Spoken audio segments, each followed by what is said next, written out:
Hello everyone, I am Helios. Welcome to today's match review lesson. About me, I have worked in the esports industry for over 10 years, with experience of being head coach, training director, manager, and data analyst, all related to MOBA games. For Honor of Kings, I have worked as a professional for 8 years. I used to coach for TES, DYG, WB, and RNG. I achieved the runner-up position at the 2019 KPL and reached the semifinals at the World Champion Cup. Now, let me take you to review one recent match from professional leagues. Compared to previous years, this year's international competitions have been incredibly intense, with several unexpected scores popping up throughout the playoffs. The PKL was likely the first region to conclude its regular season, and the team that caught my attention most was Team Flash. This team entered the playoff stage as the 6th seed from the regular season. They pulled off a massive comeback from 0-2 to 4-2 against the 3rd-seeded JiuJing Esports, followed by a dominant 4-1 victory over the traditional PKL powerhouse Boom Esports. In the upper bracket finals, they edged out the defending champions Blacklist with a 4-3 scoreline to secure their spot in the grand finals. So, what exactly did Team Flash do right during this playoff? What kind of performance allowed them to take down 3 opponents? In today's lesson, I will walk you through a match analysis of Team Flash versus JiuJing Esports. We will skip the details of the first 2 games and just look at the overall momentum. In Game 1, Team Flash was completely steamrolled. With a gold gap approaching 10,000, they attempted to hold their ground but were ultimately finished off around the 17-minute mark. However, Game 2 told a different story. Team Flash lost due to a comeback. By the 11-minute mark, they held a 6,000 gold lead and had already taken down 1 high ground tower. Ultimately, they lost a decisive fight around the Tempest Dragon at the 22-minute mark, despite having the advantage of 3 high ground. From the coach and player perspectives in a BO7 series, this kind of loss does not necessarily inflict heavy psychological damage. Even though they were down 0-2 in the series, the fact that they could build such a massive lead in game gave the players and coaches the confidence that their opponents weren't invincible and were entirely beatable. They just needed to tighten up their execution moving forward. Therefore, let's begin our analysis from Game 3 of this BO7 and see what Team Flash started doing better than JiuJing Esports. Looking at the hero pool consumption in the pick ban phase, both teams had already picked Flowborn. Under current tournament rules, Flowborn can only be used once per BO series. Whether you play him as a tank, mage, or marksman, once any form is picked, the hero is unavailable for the remainder of the BO7. Since both teams had already used him, the variables for the subsequent BP phases remained equal. In terms of hero strength, JiuJing Esports was slightly at a disadvantage. They tended to lean toward heroes with higher overall utility and stronger counters, such as Dharma, Haya, Guan Yu, and Lung. Game 3 was critical for Team Flash. Losing this game would put them in a nearly insurmountable hole. Consequently, Team Flash was expected to bring out one of their most aggressive compositions. JiuJing Esports, on the other hand, had a choice. They could meet them head-on to potentially secure 3 match points or employ a strategic mismatching by sacrificing this game's draft to regain BP advantage for Game 4. This is a matter of coaching strategy involving hero pool management, player status, and tactical depth. There is no right or wrong answer. Let's see how they played their hands in Game 3. As expected, from a BP standpoint, JiuJing Esports chose to fight fire with fire by picking very strong meta heroes like Chicha and Ukyo Tachibana. On the other side, Team Flash opted for a high-pressure early-game offensive draft featuring Byron, Pei, Mai Shiranui, and Mozi. Regarding early-game strategy, let's take a look at the game footage. Team Flash had Pei and Mai, allowing them to contest and occupy both mid-lane bushes early. With Mosey's long-range poke and high early-game damage, Team Flash held an absolute advantage in the first mid-wave contest. They capitalized on this by using the bushes to control vision and positioned Lady Sun in the mid lane to leverage their hero strength and lane priority for an invasion. After securing vision, Mai Shiranui rotated to the farm lane to clear minion waves. Typically, many mages can hold their own, or even pressure a marksman in a 1v1, but we won't dwell on that, as it didn't happen here. After securing vision, Pei intentionally avoided splitting Lady Sun's XP, allowing her to hit level 2 immediately. This significantly increased their success rate for a jungle invasion. Meanwhile, Biron had absolute lane priority against Chicha, clearing the first wave instantly. With these details executed, Pei invaded the enemy's blue buff, being supported by a level 2 Biron, a level 2 Lady Sun, and a level 1 Mosey. J-Game Esports faced immense pressure with almost no room to defend. J-Game Esports failed to account for this possibility in their setup. Ukyo Tachibana started at his red buff with the intention of clearing upward to get the space sprite. Ideally, they could have had Lapu Lapu and Yuhuan aggressively contest one side of the bush while Ukyo Tachibana waited mid to spot Pei's position before starting his clear on the opposite side of the map. This would have prevented Pei from stealing his jungle. Of course, even if J-Game Esports had done this, a successful defense wasn't guaranteed given the early game strength of Team Flash's lineup. Overall, Team Flash's early game strategy was executed exceptionally well. The opening strategy is highly variable, with no single absolutely correct approach. The key is to master a few core factors. 1. Lane priority. 2. Vision control in both bushes of the mid lane. 3. Hero strength at levels 1 and 2, based on the skills learned. By the 1-minute mark, Pei was low on health and rotated back to clear his own jungle. In most cases, this rotation goes from red to blue, meaning Pei temporarily had no window to contest neutral objectives. Ukyo Tachibana correctly read this information. Instead of full clearing his blue side, he immediately rotated to the clash lane to contest the space sprite. This was a sharp tactical adjustment. At this point, the duo of Ukyo Tachibana and Chicha could easily overpower Biron and Mosey, allowing them to secure the space sprite and regain some of the early game deficit. However, the Lapu Lapu failed to organize these information. He blindly went toward the top side to help Uiko and Chicha, but this unnecessary movement allowed Lady Sun to steal their boar. The space sprite in the clash lane spawns at 1 minute, while the firehawk in the farm lane spawns at 30 seconds. When setting up the opening, consider whether the neutral resources on both sides are contestable and try to ensure your team secures at least one side's resource. Meanwhile, let's look at the farm lane.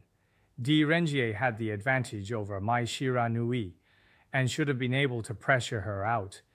Instead, he played overly conservative, allowing Mai Shiranui to keep pushing the waves.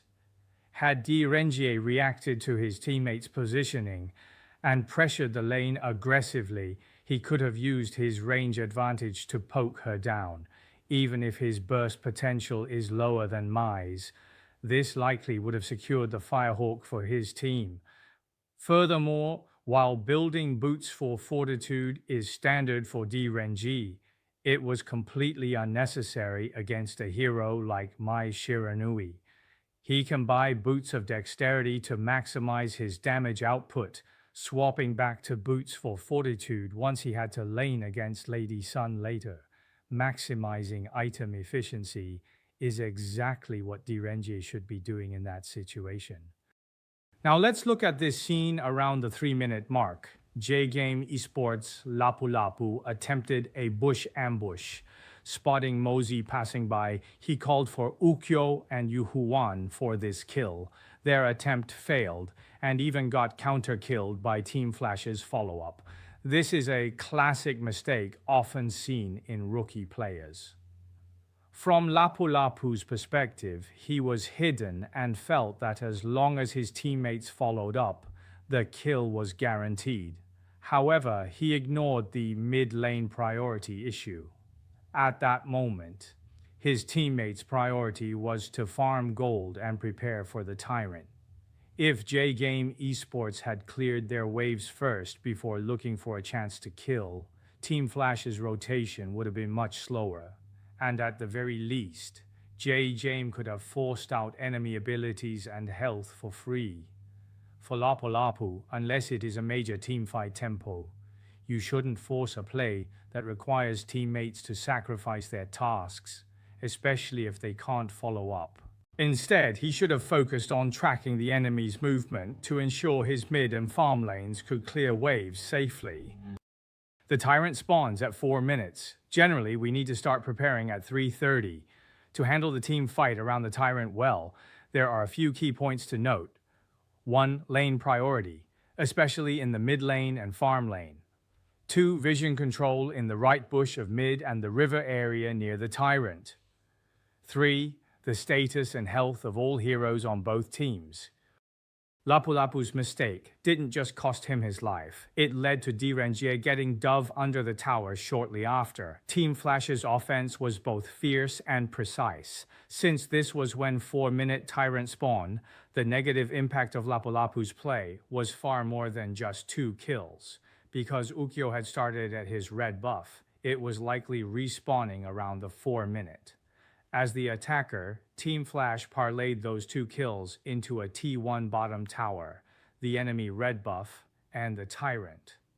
This created a massive tempo. In contrast, JiuJing Esports could only attempt to attack Team Flash's clash lane to mitigate their losses.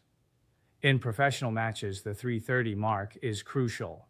Every detail, health, cooldowns, minion waves, and vision dictates who wins the 4-minute Tyrant. Lapu-Lapu's attempt to find an opportunity turned into a feed, and that judgment had a cascading effect.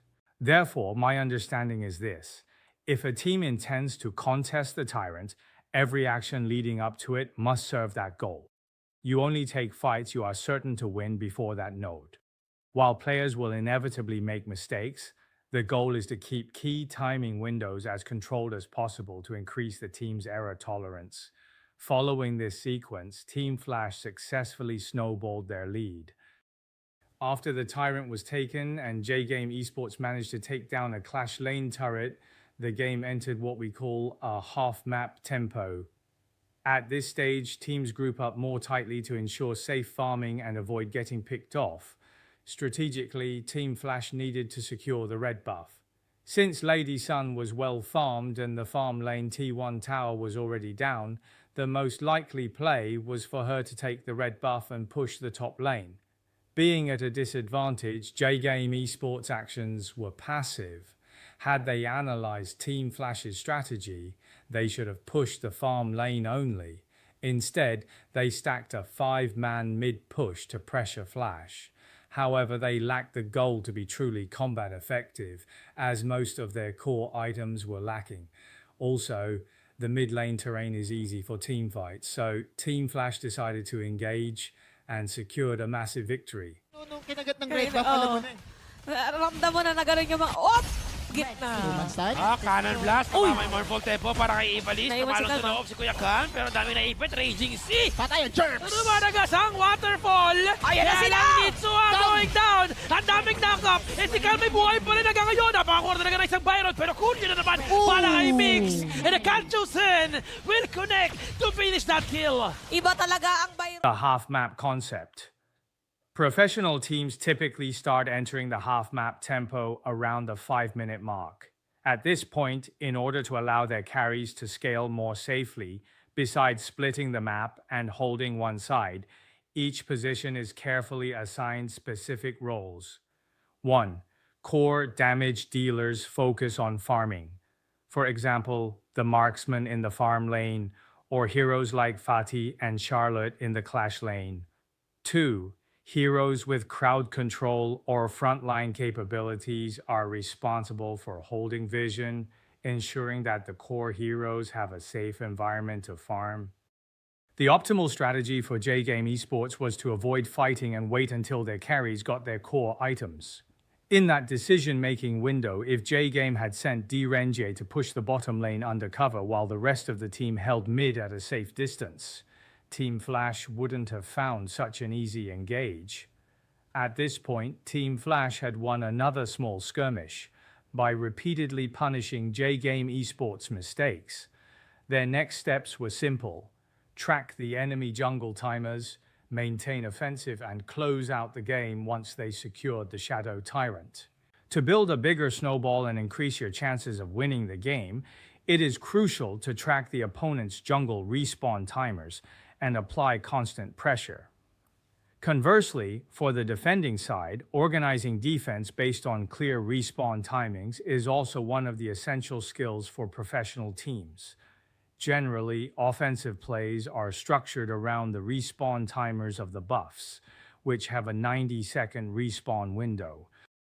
During the next minute, Team Flash did indeed pressure J-Game Esports' red buff, and through effective wave management, they managed to chip away at the health of the farm lane high ground tower. However, the Pei got a bit greedy, attempting to force the tower down in a single wave.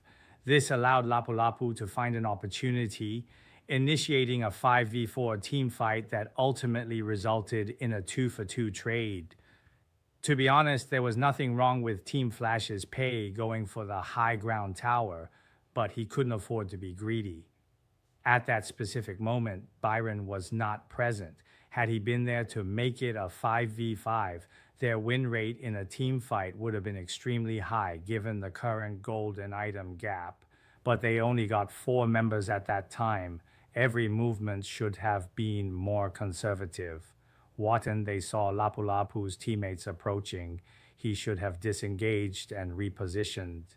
He could have simply waited for the next wave or looked for a steal. Given Pei's high mobility, shields, and basic attacks, there was no rush to take the high ground.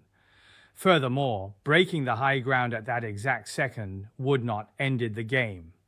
They still needed to play around the upcoming Shadow Tyrant and Overlord. Their advantages would have been squandered if they were taking this risk. Fortunately for them, J-Game Esports hero mechanics and positioning were slightly off, failing to chain their crowd control into a lethal combo, which resulted in an even 2-for-2 trade. Otherwise, Team Flash would have suffered a major setback. By the 8-minute mark, Team Flash was much less aggressive in their high ground siege. Despite having a numbers advantage this time, the previous lesson learned meant they only poked at the tower a few times, then backed off. It's clear the players were adjusting themselves in real time. As I mentioned before, Pei chipping away at the tower bit by bit, combined with Lady Sun's basic attacks, is a slow but safer method. Since there were no neutral objectives available on the map at that time, this approach was particularly effective. During this slow tower-taking phase, J-Game Esports was forced to look for opportunities to poke Team Flash. Otherwise, they would face a slow death. However, in this sequence, Chicha's positioning was slightly overextended. While he was trying to poke their health, he stepped too far forward and was caught by Mai Shiranui. Team Flash immediately dove under the tower, securing a 0-3 team fight and successfully taking down both the Clash Lane and Mid Lane high ground towers. As the attacker, as I analyzed earlier, Team Flash simply could not rush their pace. By the 9-minute mark, they had pushed 3 high grounds, and from the second time onward, they played with great composure, slowly taking down the defense. Even with a gold lead approaching 6,000, they remained in order. This is exactly how an attacking side should play. Their true opportunity for a decisive strike should wait until they have the Shadow Tyrant or Shadow Overlord. With those 2 buffs, their success rate in a final push increases significantly, and even if the push fails, the opponents wouldn't be able to immediately counterattack by taking those key neutral resources. When in an advantageous situation, you should avoid high-risk actions as much as possible. Wait until the Shadow Overlord and Shadow Tyrant spawn at 10 minutes and are killed, then launch the final attack. Team Flash successfully secured both the Shadow Tyrant and the Shadow Overlord, pushing the minions right up to J-Game Esports base. However, in this team fight, Pei was the first to fall, causing this attack could not finish the game. Let's look at the details of this team fight that could have ended the game. Looking back at 11-11. At this time, every player's position was revealed on the map, so there was no need for a teammate to scout for flankers. Under these conditions, the fight comes down to the durability of the front line and whether the CC provided allows the carries to output damage comfortably. However, at this moment, Beirun was not positioned between the Lady Sun plus Pei and the enemy. Mosey was also not in a spot where he could quickly peel. This left both carries exposed to the opponents. Proper formation is only the first step. The second step is observing whether the Shadow Vanguard has reached the base and is within range to attack the base. Sometimes enemy minions will clash with yours just outside the base, preventing your minions or the Vanguard from threatening the base. At this point, the front line must push forward to create space while the ranged heroes clear the enemy minions to let the Vanguard into the base radius. Third, the primary engager should initiate the fight the moment the Vanguard arrives. The hero capable of doing this was Mai Shiranui. If the initiation is successful, front line goes front. The carries can follow up with burst damage on their core target. Even if the engage isn't perfect but provides enough CC, the carries can still focus the base to create immense pressure. If these three details had been executed correctly, the probability of ending the game right there would have been 90%. Unfortunately, the execution was just a bit off.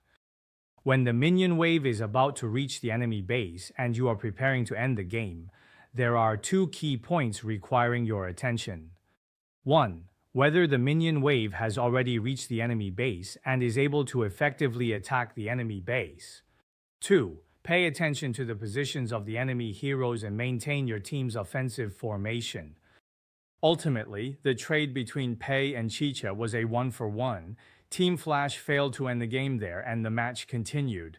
However, as I noted previously, there were no neutral objectives left on the map. JiuJing Esports could only claw back a bit of gold at most. Without either of the two major objectives, they lacked the leverage to mount a true counteroffensive. In the final clash, although Team Flash's positioning wasn't perfectly coordinated, the synergy between Mosey, Lady Sun, and Mai Shiranui successfully took the opponents down to low health. They followed up by smoothly sieging the base and won the game.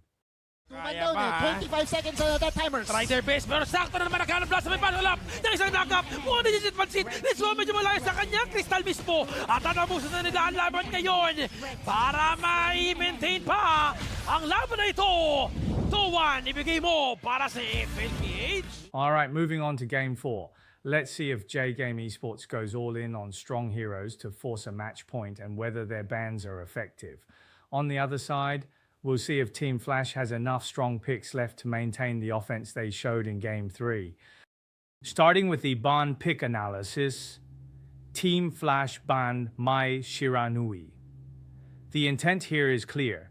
They want to prevent JiuJing Esports from playing an aggressive early game against them. The Neja ban feels like a targeted respect ban, likely a hero JiuJing is particularly comfortable with. JiuJing Esports meanwhile banned Haya. Haya is heavily tied to jungle carry setups and Dolia plus Yangjian compositions. She also possesses strong early combat capabilities and offers various tactical possibilities. Additionally, the Zhang Fei ban was a logical choice given that Team Flash had already picked Lapu Lapu and Lian Po. In the current meta, those three are the most well-rounded tanky supports. Both sides showed a lot of strategic depth in their bans. As for the picks, I won't comment too much on them as they reflect the distinct play styles and coaching philosophies of each team. For instance, choosing Jing as a solid answer to Nua or Yao to handle Guan Yu and Jing. However, in the second phase of bans, I believe J-Game Esports should have prioritized banning Chicha. They could have left Arlie open, as Chano is a natural counter to Arlie, but Chicha's strength and the threat he posed to their specific draft was much higher. Because Chicha slipped through, I feel Team Flash's draft ended up much better than J-Game's. Looking at in-game analysis, Team Flash's opening strategy revolved around using Liang's skill 2 to help Jing clear the jungle quickly, while Garuda solo kept mid-lane priority. The side lanes were left to manage themselves or provide slight assists to speed up Jing's rotation. J-Game Esports didn't need to fear a repeat of the previous game's jungle invasion, as Team Flash's level 1 combat strength was much lower this time. J-Game's mid-support only needed to focus on helping two side lanes to secure neutral resources after clearing the mid-wave. Furthermore, there was a high probability Team Flash would clear from red side up, so Jing could assist Guan Yu in contesting the space sprite, while also utilizing teleport to gain an extra wave. Conversely, J-Game Esports' 2v2 combat power at level 4 is weaker to Team Flash's, so their best bet was to avoid direct confrontation and focus on farming. It was a wise move for Yao to start red and clear downward to avoid Jing. Here is another tip for opening strategy. 1. Using hero traits to quickly clear jungle camps is also a common strategy. 2. When facing stronger enemy heroes, avoiding their jungle clearing route is also a common strategy. By the 4-minute Tyrant, because Team Flash's Jing started red, most of their members were on the bottom half of the map. With both mid lane and farm lane priority, their chances of winning a Tyrant were very high. J-Game Esports, having also started red, was positioned at the upper half of the map. Since their core items weren't finished yet, their win rate in a teamfight would have been low. They chose to trade half map, a smart mirror exchange to avoid a disadvantageous fight. The Tyrant spawns at 4 minutes. If your team's hero combat strength, including the lane priority and vision control mentioned earlier, is insufficient, choosing to avoid the fight and focus on farming in the opposite direction is also a viable strategy. At this point, Team Flash had an opportunity to launch an attack. After clearing the mid-wave, they all rotated toward the bottom lane. Looking at the mini-map, Nua hadn't finished clearing her wave, and Yao was still in the upper half. This was a golden opportunity for Team Flash. However, Liang failed to position behind the tower. Instead, he was standing in front of the wave, where Chano's skill 2 managed to scout him out. This allowed J-Game Esports to successfully dismantle the engage. In fact, with the information available, the Liang, Jing, Garuda trio could have forced a heavy health damage. If they had emerged from the side of the tower, Liang should instantly use ultimate. Even a Lian Po appears. A follow-up combo from Jing and Garuda would have either secured a kill or left the target pretty low, allowing them to dictate the tempo or invade the jungle. Instead, a positioning error squandered the chance, and they only managed to pressure the tower using their numbers advantage. Later, as Team Flash pressured the T2 tower, J-Game Esports rotated to defend. J-Game's jungle carry made a significant mistake here. At this timing, even taking the TP from the clash lane to the bottom lane wouldn't have helped his teammates defend effectively. What he needed most was to buy time to farm. The minimap showed his red buff was about to respawn. He should have accelerated his jungle clear and looked for a window to invade the enemy blue. Similarly, while Team Flash's Jing was slightly stronger than Yao at this point and could join fights early, there wasn't much value in pressuring a T2 tower. There was no blue jungle to get, and the opponents were able to defend. Opponents Lian Po and Nua can easily hold a wave. Unless Team Flash was prepared to go all in, This offensive only served to stall their own farming tempo. For the Jing, the better play would have been for his teammates to feint an attack to force a rotation while he focused on maximizing his own farming. Every hero has their power spike period. Before the core damage dealers have obtained their core items, you should avoid major team fights as much as possible. Let's take a look at here. Neither side handled that sequence perfectly, but the long-term negative impact was far heavier for J-Game Esports. They failed to accelerate their red jungle clear and neglected the minion waves in the clash lane. By grouping 5 players in the mid lane, they couldn't even exert enough pressure to threaten the T1 tower. In contrast, Team Flash capitalized on their vision advantage after the Tier 2 tower offensive to fix their farm lane waves. Although Jing's jungle clear was slightly delayed, their overall offensive remained much more fluent. Regarding wave management at this stage, J-Game Esports could have utilized the teleport portal in the clash lane to sneak down and clear the farm lane waves. They didn't need that many eyes on Guan Yu. They only needed one player, like Yao or Charlotte, to hold the bush while another teleport down to handle the wave. The main group just needed to avoid overextending to prevent Guan Yu from forcing a 5v4 engage. Clearly, they were too focused on letting Chano pressure the tower and having everyone else watch the opponents, failing to recognize the opportunity in the farm lane waves. Around the 9-minute mark, Liang finally found an opening, spotting a numerical advantage and immediately using Flash to start a pick. However, Chicha's positioning was far too aggressive. In his haste to deal damage, he ignored his own vulnerability and was shredded by Yao and Nuwa. This resulted in a 1-for-1 trade where Team Flash lost a core carry while the opponents only lost a support. This was a case of a good strategic decision but poor details of execution. For a hero like Liang, the general idea is to save his ultimate for the enemy's core hero, but in team fights, such an ideal opportunity does not always present itself. Therefore, using his ultimate on the enemy frontline to coordinate with teammates and secure an early pick is also a viable option. In the 10-minute team fight, Team Flash's strategy was excellent.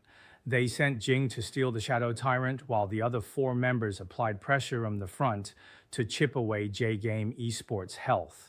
If J-Game was slow to react or hesitated to start the Shadow Overlord, Jing could have finished the Tyrant and arrived with the buff to completely overwhelm them. However, J-Game Esports was decisive.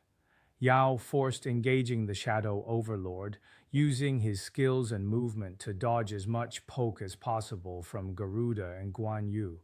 Liang Po and Charlotte were a bit slow to react. They could have driven away Garuda, Liang, and Chicha much earlier, but they didn't actively undertake damage because they were worried about Jing's position and didn't commit to the fight. While it's true that Jing might have been looking for an angle and going in blindly could lead to being locked by Liang's ultimate, while Jing cleans up from behind, you still cannot allow the enemy's core heroes to freely output damage onto your own carries. That is unacceptable. In a match, once a commander makes a call, even if it's the wrong decision, it must be executed fully.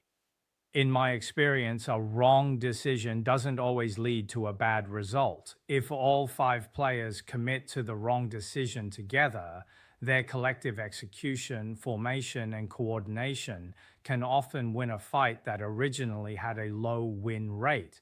Furthermore, from a vision perspective, Jing didn't have much room to flank J-Game's carries. J-Game held the vision in the upper half map, while Team Flash held the bottom, and Jing had recently revealed herself clearing waves in the farm lane. Combining these clues, her prolonged absence almost certainly meant she was soloing the Tyrant while her teammates were stalling. In this instance, Yao's decision-making and play really saved the day. I need to emphasize team-fight decision-making and execution here. In real game, it is not easy to make perfect decisions or execute flawlessly. So when the team's shot caller makes a call, teammates should choose to follow through. Sometimes opportunities come in an instant. In the ever-changing dynamics of team fights, matches between two sides are often decided by fractions of a second. Maximizing execution can make it very possible to win a team fight that otherwise seemed unwinnable. In the subsequent team fights, Team Flash continued to look for openings from the front, engaging as soon as they spotted someone. In one such encounter, J-Game's Nuwa missed her ultimate, and Yao targeted the wrong player instead of diving the core carries. As a result, Team Flash won the fight with a 0-1. Looking at the details, Nua's skills actually can disrupt Liang. Her skill 1 has a knockback, and her skill 2 combo also provides a displacement that can instantly cancel Liang's casting ultimate. Her skill 3 can also scout vision. However, unless you predict Liang's ultimate, the skill 1+2 combo has a cast time and isn't an instant cancel. Yao, as a damage dealer, the primary task should be finding an angle to burst the enemy carries. Instead, he dumped his entire skills onto a Liang who didn't even have his ultimate available while tanking damage from Chicha and Garuda. This was a huge mistake. In the final team fight, both sides were very frantic, failing to calmly track enemy cooldowns or damage output while neglecting their own positioning. There isn't much to analyze there. After this game, the series was tied 2-2, but Team Flash went on to win the next 2 points to take the match. In summary, while Team Flash and J-Game Esports traded blows in combat, Team Flash's wave management and early game setups were superior, which proved to be the key to their victory. That's all for today's sharing. I hope you enjoyed the review. I have also prepared some quizzes for you to help you memorize this lesson. You can also ask questions in the classroom. See you next time.